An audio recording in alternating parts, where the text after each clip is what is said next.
calles calladas, el viento es un susurro y escuchamos,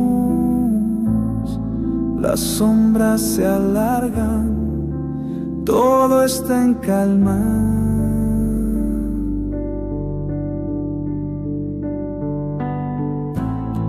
Cada paso es un viaje. El banco de madera está esperando. Allí sostengo un libro abierto y lo acaricio.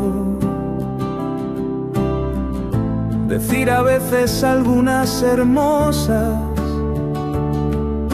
palabras a algún caminante o transeúnte, todo es nuevo, aunque todo sea viejo. La luz en cada rincón es la misma y al mismo tiempo distinta.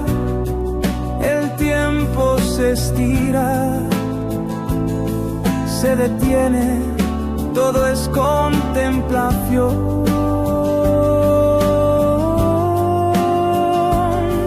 Entre los tejados se alzan muchos lienzos de cielo y allá en lo alto se recorta la ermita blanca de San Macario. Cuando regresas a casa es como si hubieras cruzado un continente. Llegas con la maleta repleta de regalos.